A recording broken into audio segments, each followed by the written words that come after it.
अस्सलाम वालेकुम।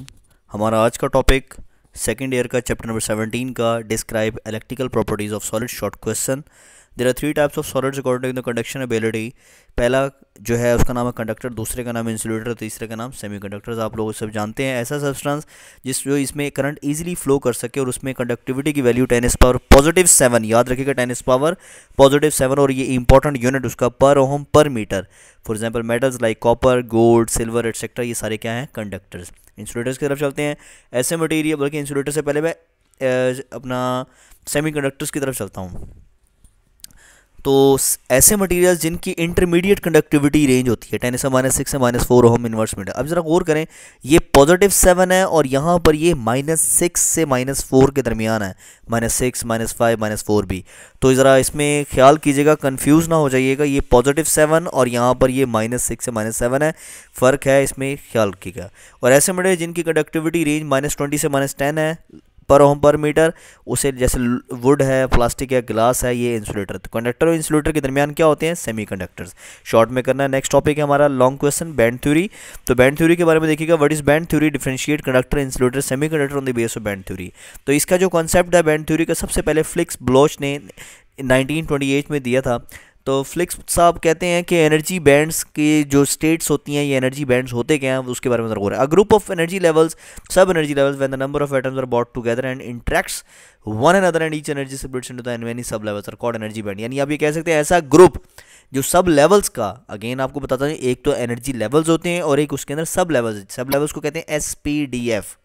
तो ग्रुप ऑफ सब लेवल्स, अगर हम उनको ग्रुप ऑफ सब लेवल्स जो हैं, जब नंबर ऑफ एटम्स को हम एक दूसरे के करीब लाते हैं, तो ग्रुप ऑफ सब एटम्स जो है, सब लेवल्स की बात करें, वो इंटरेक्ट करते हैं एक दूसरे के साथ, और हर एनर्जी का लेवल जो सेपरेट हो जाता है बहुत सारे सब लेवल में, इसे नाम देते हैं एनर्जी बैंड का। और थ्योरी जो है ये एक्सप्लेन करती है डिफरेंस किसके दरमियान, कंडक्टर के दरमियान, इंसुलेटर, सेमीकंडक्टर के दरमियान, on the base of energy band या energy states is called band theory of solid. There are three types of bands. कौन कौन से बैंड्स होते हैं और कीजिएगा? सबसे पहला फॉरबिडन बैंड, कहता है energy bands are separated by the gaps in which there is no electron, such energy gaps are called forbidden. जहां एनर्जी गैप के इलेक्ट्रॉन होगा ही नहीं, वो फॉरबिडन बैंड, यानी सेंटर वाला। वैलेंस बैंड क्या होता है? ऐसा electrons in the outermost shell of atom called valence electron and therefore the energy gap band occupied by the valence is called valence band. भाई आउटर मोस्ट शेल जो electron होता है, सबसे outer most shell, वो valence electron है और उसके band का नाम वैलेंस बैंड। अब कंडक्शन बैंड की तरफ चलते हैं, तो ऐसा band above the valence, valence से ऊपर वाला बैंड का नाम क्या होगा? कंडक्शन बैंड, जिसमें इलेक्ट्रॉन मूव करते हैं फ्रीली और इलेक्ट्रिसिटी कंडक्ट करते हैं। इंसुलेटर्स की तरफ चलता हूं। अब देखें, ये जो मैंने आप लोगों के सामने फॉरबिडन बैंड, वैलेंस बैंड और कंडक्शन बैंड बताया, अब इन तीनों को हम यहाँ पर यूटिलाइज करेंगे। कहाँ पर यूटिलाइज करेंगे? इंसुलेटर्स के ऊपर। तो देखते हैं इंसुलेटर्स के ऊपर क्या है। Insulators are those materials in which valence electrons are bound very tightly to their atoms. कहता है ऐसे इंसुलेटर्स ऐसे होते हैं जिसमें मटीरियल जो ऐसे मटीरियल है जिसमें वैलेंस इलेक्ट्रॉन टाइटली बाउंड होते हैं। तो जहाँ पर मटीरियल्स में इलेक्ट्रॉन टाइटली बाउंड होंगे एटम्स के साथ, उन्हें हम नाम दें इंसुलेटर्स का। और इसका कंडक्शन बैंड एम्प्टी, इसका वैलेंस बैंड फील्ड, और इसका एनर्जी गैप बहुत ज़्यादा। MCQ उसके पॉइंट है ये तीनों, very very and very important MCQ का पॉइंट है। अक्सर पूछा जाता है कि एनर्जी बैंड थ्योरी की बेस पर इंसुलेटर की प्रॉपर्टी बता दें, ये शॉर्ट में आ सकता है या MCQ में आ सकता है। एनर्जी बैंड की बेस पर इंसुलेटर में कौन सी चीज़ कौन सी चीज़ एम्प्टी होगी? कंडक्शन बैंड, वैलेंस बैंड या एनर्जी गैप। तो याद रखिए कंडक्शन बैंड एम्प्टी होगा और वैलेंस बैंड फिल्ड होगा। ये इंसुलेटर की प्रॉपर्टी है। अगर मैं चलता हूँ कंडक्टर्स की तरफ, तो कंडक्टर्स क्या होते हैं? ऐसे मटेरियल जिसमें लार्ज नंबर ऑफ इलेक्ट्रॉन्स होते हैं कंडक्टिविटी के लिए, उसे कंडक्टर्स कहते हैं। और इसमें ये बात याद रखिएगा, partially field conduction, partially field valence और कोई एनर्जी गैप होता ही नहीं है। भाई एनर्जी गैप नहीं है तभी तो इलेक्ट्रॉन इजीली फ्लो कर जाते हैं, तो ये क्या कहलाते हैं? कंडक्टर। यहाँ पर देखेंगे इंसुलेटर्स के लिहाज से ये फॉरबिडन गैप बहुत ज्यादा। एम्प्टी कंडक्शन बैंड है किसका? इंसुलेटर का। और फुल वैलेंस बैंड है किसका? इंसुलेटर का ही। तो ये इंसुलेटर की प्रॉपर्टी है, उसका कंडक्शन बैंड एम्प्टी और वैलेंस बैंड फुल और गैप बहुत ज्यादा। कंडक्टर्स की प्रॉपर्टी की तरफ चलते हैं, तो partially conduction, partially field, partially valence और पार्शली कंडक्शन बैंड, लेकिन दरम्यान में गैप बहुत कम होता है। इसी तरह सेमीकंडक्टर्स की तरफ चलते हैं, तो ऐसे मटेरियल जिनकी प्रॉपर्टी लाई करती है इंसुलेटर कंडक्टर्स के दरमियान में, इसमें भी वही बात कंडक्टर जैसी, partially field valence, partially field conduction, लेकिन गैप नैरो गैप। और वो कितना गैप होता है? 1 इलेक्ट्रॉन वोल्ट का। तो यहाँ पर देखिएगा, at 0 kelvin semiconductor is pure insulator and room temperature germanium silicon crystal is semiconductor. जब 0 केल्विन की बात करते हैं तो सेमीकंडक्टर इंसुलेटर बन जाता है, और जब रूम टेम्परेचर की बात करते हैं तो जर्मेनियम सिलिकॉन सेमीकंडक्टर बनता है। तो ये हमारा लॉन्ग क्वेश्चन था। नेक्स्ट टॉपिक हमारा intrinsic extrinsic semiconductor. Again long question, definition देखिएगा, semiconductor is an extremely pure form is called intrinsic. जो प्योर फॉर्म में होगा वो एक्सट्रिंसिक, इंट्रिंसिक होगा जो प्योर फॉर्म में होगा, नेचुरली जो अक्रिंग होता है उसे इंट्रिंसिक कहते हैं। एग्जांपल में बताया उसने प्योर सिलिकॉन और प्योर जर्मेनियम। एक्सट्रिंसिक क्या होता है, डोप्ड इम्प्योर सेमीकंडक्टर, यानी जब मिक्सिंग कर दी जाए, डोप कर दिया जाए या इम्प्योरिटी ऐड कर दी जाए तो उस वक्त का जो मटेरियल या सेमीकंडक्टर उसका नाम क्या होगा, एक्सट्रिंसिक। जैसे P type N type substances है। डोपिंग की तरफ चलते हैं या डोपेंट की तरफ चलते हैं, क्या है, the process of adding small impurity into the pure semiconductor, जब इम्प्योरिटी को प्योरिटी में ऐड करेंगे तो उसे कहते हैं डोपिंग, और इम्प्योरिटी मटेरियल को नाम क्या कहते हैं, डोपेंट। जो हम ऐड कर रहे होते हैं उसका नाम डोपेंट और प्रोसेस का नाम क्या होता है, doping. Impurity of atoms are added in semiconductor ratio 1:10⁶। Types of semiconductor क्या है, दो, एक एन टाइप सेमीकंडक्टर और दूसरा क्या होता है, पी टाइप एक्सचेंजिंग सेमीकंडक्टर। तो पहले चलते हैं हम किसकी तरफ, एन टाइप सेमीकंडक्टर्स की तरफ। तो देखिएगा यहाँ पर N atom belongs to the fifth group valence electrons like antimony है, ठीक है।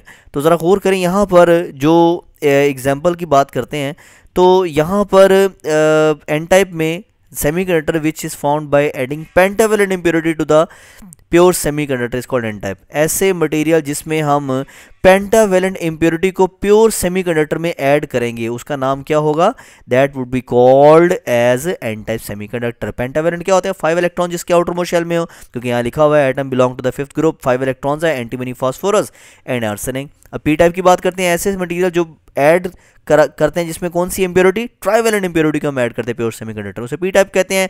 और इसके एग्जांपल में ट्राइवैलेंट इंप्योरिटी कौन कौन सी है, एल्यूमिनियम, बोरोन, गैलियम, इंडियम। अब एक्सेप्टर और डोनर इंप्योरिटी की तरफ चलते हैं तो जरा गौर कीजिएगा, एक्सेप्टर इंप्योरिटी क्या होती है और डोनर इंप्योरिटी क्या होती है, इसकी तरफ चलते हैं तो ये क्या है, जरा गौर कीजिएगा। यहाँ पर एक्सेप्टर और डोनर इंप्योरिटी की बात करते चलें अगर, तो याद रखिएगा यहाँ पर कंडीशंस जो है वो डिफरेंट है थोड़ी सी उसकी निस्बत। कंडीशंस क्या क्या है देखें, एक्सेप्टर और डोनर की तरफ चलते हैं तो pentavalent impurity donates free electrons, ठीक है। पी टाइप सेमीकंडक्टर में हम ट्राइवैलेंट की बात करते हैं तो वहाँ एल्यूमिनियम वो एग्जांपल दे दिया। एक्सेप्टर डोनर के फर्क क्या है, पेंटावैलेंट इम्प्योरिटी डोनेट करते हैं इलेक्ट्रॉन, इसे हम डोनर कहते हैं। ट्राइवैलेंट को हम कहते हैं कि एक्सेप्ट करते हैं इलेक्ट्रॉन, इसे हम एक्सेप्टर कहते हैं। तो ये एग्जाम्पल्स थी पेंटावैलेंट की, ट्राइवैलेंट की, डोनर्स के लिहाज से, तो ये आप लोगों ने याद करनी है। आगे चलते हैं हम, आगे हमारा जो टॉपिक है उसमें ज़रा गौर करें आप सब कि इसमें इलेक्ट्रिकल कंडक्शन की बात कर रहे हैं हम, किसकी बात कर रहे हैं, इलेक्ट्रिकल कंडक्शन की। तो इलेक्ट्रिकल कंडक्शंस में होगा क्या, इलेक्ट्रिकल कंडक्शन में याद रखिएगा यहाँ पर कि जस्ट एक मिनट ठहरिएगा, हाँ जी, यहाँ पर देखें जी इलेक्ट्रिकल कंडक्शंस की तरफ चलता हूँ तो यहाँ लिखा है when battery is connected to the semiconductor, जब हम बैटरी को कनेक्ट करते हैं किसके साथ कनेक्ट करते हैं, सेमी कंडक्टर्स के साथ। तो semiconductors it establish an electric field across it due to which, ये इलेक्ट्रिक फील्ड जनरेट कर लेगा, उसकी वजह से इलेक्ट्रॉन्स और होल टेक प्लेस होंगे और electrons towards positive, holes towards negative, तो करंट फ्लो करेगा। तो होल्स पॉजिटिव की तरफ, इलेक्ट्रॉन्स नेगेटिव तरफ चलेंगे तो हम कहेंगे इसमें कंडक्शन करंट फ्लो करना शुरू हो गया है। इसी तरह शॉर्ट क्वेश्चन है, right note on the super conductor. Super conductor क्या होते हैं वो देखिएगा ज़रा। तो सुपर कंडक्टर के बारे में ज़रा सुने, ऐसे मटेरियल जिनकी रेजिस्टिविटी बिलो सर्टेन टेम्परेचर उसे सुपर कंडक्टर कहते हैं। क्रिटिकल टेम्परेचर क्या है, ऐसा मटेरियल जिसकी रेजिस्टिविटी 0 हो जाए एक खास टेम्परेचर पर, उसे कहेंगे super critical temperature. Super conductivity क्या है, तो प्रोसेस ऑफ रिड्यूसिंग यानी किसी मटेरियल के रेजिस्टेंस को कम कर रहे हैं तो हम कहते हैं वो सुपर कंडक्टिविटी में आ जाता है। तो पहला सुपर कंडक्टर जो डिस्कवर किया कमरलिंग ऑन्स ने 1911 में, क्रिटिकल टेम्परेचर मटेरियल्स की दी, मरकरी की 4 पॉइंट, एल्यूमिनियम की ये है, टिन की ये है, लेड की ये गिवन है। क्रिटिकल टेम्परेचर जो है yttrium, barium, copper oxide, YbA2Cu3O7 163 या 110 डिग्री सेंटीग्रेड। तो usages of scope superconductor के क्या है, मैग्नेटिक रेजोनेंस है, मैग्नेटिक लेविटेशन है, पावरफुल माइक्रोस्कोप और इलेक्ट्रिक मोटर्स और फास्ट कंप्यूटर, ये एग्जांपल है। ये आपने शॉर्ट में करना, डेफिनेशन है, इजी है, मुश्किल नहीं है। और लास्ट टॉपिक हमारा कि टाइप्स ऑफ मैग्नेट्स क्या हैं, गिव देयर मैग्नेटिक प्रॉपर्टीज वो क्या है। ओरिजिनल मैग्नेटिज्म याद रखिएगा, magnetism is the property of substance due to their orbital and spin motion. जब भी किसी मटेरियल की ऑर्बिटल और स्पिन मोशन होगी तो ऑर्बिटल स्पिन मोशन से हमारे पास क्या प्रोड्यूस होगी, मैग्नेटिक फील्ड। मैग्नेटिक डाइपोल्स में क्या है, टाइप्स हैं, पैरा, डाया एंड फेरो। आपने पढ़ा हुआ है पहले भी। पैरा क्या मटेरियल जिसमें इलेक्ट्रॉन्स की स्पिन और ऑर्बिटल मोशन इस तरह कनेक्ट करती है कि मटेरियल मैग्नेटिज्म मैक्सिमम हो, जैसे पैरा कहते हैं। जिसमें आपस में मिलकर कैंसिल करते हैं वो डाया होगी, जिसमें आपस में मिलकर बहुत स्ट्रॉन्ग हो जाए वो फेरो हो जाएगी। डोमेन्स मटेरियल्स क्या होते हैं, छोटे छोटे रीजन्स होते हैं फेरोमैग्नेटिक सब्सटेंस के, और उसकी वैल्यू 10⁻12 से 10⁻16 है। अब सॉफ्ट मैग्नेटिक मटेरियल्स क्या है, सॉफ्ट फेरोमैग्नेटिक मटेरियल ऐसे मटेरियल्स होते हैं जिनको हम इजीली अलाइन कर दें, ओरिएंट कर दें एक्सटर्नल मीटर से, उसे कहते हैं सॉफ्ट, और जिसको हम इजीली अलाइन ना कर उसे कहते हैं हम हार्ड। इसका टेम्परेचर क्या होता है, ऐसा टेम्परेचर जिसमें फेरोमैग्नेटिक पैरा बन जाए उसे हम नाम देते हैं क्यूरी टेम्परेचर, और क्यूरी टेम्परेचर आयरन का कितना है 750 डिग्री सेल्सियस। तो ये टॉपिक आप लोगों के पास चैप्टर नंबर 17 यहाँ पर खत्म होता है। उम्मीद करता हूँ आप लोगों को समझ लग गया होगा, इसको अच्छी तरह याद कीजिएगा। कोई मसला हो तो ऑन मीटिंग इंशाल्लाह एकेडमी आपको क्लियर कर देंगे। अस्सलाम वालेकुम, थैंक यू।